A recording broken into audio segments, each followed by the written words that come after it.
जी TV के serial मीत में आ गया है नया ट्विस्ट, जहां घर में हो रही है मिस्टर मीत और दूसरी पत्नी की शादी के बाद की रस्में। भाई अंगूठी ढूंढने वाली रस्म हो रही है और ऐसे में पूरा परिवार वहां पर शामिल है।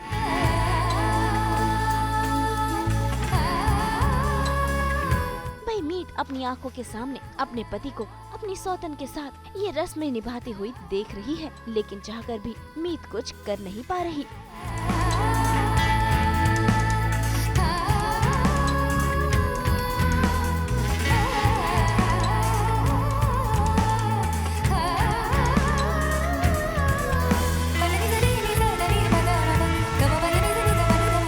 भाई मीत तो सच से अनजान है, उसे नहीं पता कि उसके पति मीत ने ये दूसरी शादी मजबूरी में की है।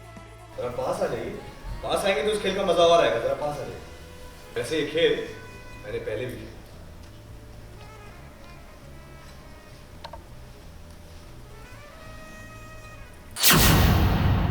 पतिदेव दूसरी शादी करके आ गए। अब शादी हुई है तो ऑफ कोर्स शादी के बाद की रस्में हैं, काफ़ी सारी चीज़ें हैं जो चलती जा रही है। और मीत भी लाइक क्या हो रहा है मेरे साथ, मतलब इतने दुखों का पहाड़ टूट पड़ा है ना, एक साथ समझ ही नहीं आ रहा कि रोए किस पे, इस पे या उस पे। सारी कोई चीज़ अच्छी नहीं चल रही है फिलहाल उसकी ज़िंदगी में, and this is like way too much, क्योंकि सब आंखों के सामने हो रहा है और होता जा रहा है, होता जा रहा है, होता जा रहा है। So it's too difficult to handle.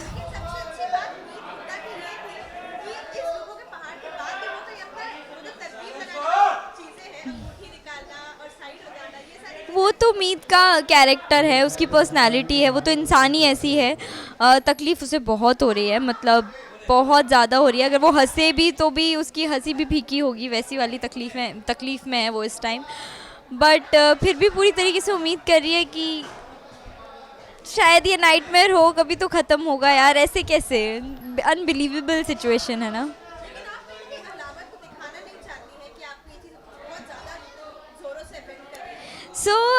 हमारे सीन में एक लाइन है, जब दो लोग एक दूसरे से प्यार करते हैं तो उसकी सबसे ज़्यादा जो अच्छी बात होती है वही उसकी बुरी बात भी होती है कि वो आपको इतने अच्छे से जानते हैं कि उन्हें आपकी ताकत कमज़ोरी सब पता होती है। मीत अगर वो नहीं भी रिफ्लेक्ट कर रही है कि उसे इन सबसे फ़र्क पड़ रहा है, तो भी अलावत को पता है कि मीत को कितना फ़र्क पड़ रहा है, और मीत को भी पता है कि अलावत जो कुछ भी कर रहा है वो जानबूझ कर रहा है, उसे तकलीफ़ देने के लिए कर रहा है। सो या that's the love.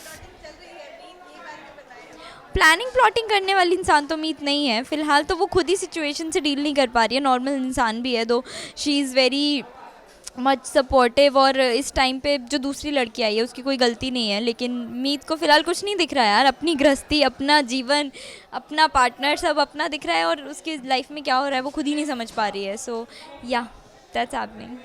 Thank you so much. सच में आप लोग बहुत बहुत प्यार देते हैं और अनकंडीशनल लव होता है वो। I am really grateful and thankful. दो मैं भी उतनी ज़ोर से स्माइल करके आपको बता नहीं पा रही हूँ कि मैं कितनी ज़्यादा ग्रेटफुल हूँ, because my eyes are hurting, I have a headache, because मैं रोए जा रही हूँ पिछले 2 हफ्ते से। But genuinely guys, you guys really means a lot to me. Thank you for being there always. Thank you, I love you.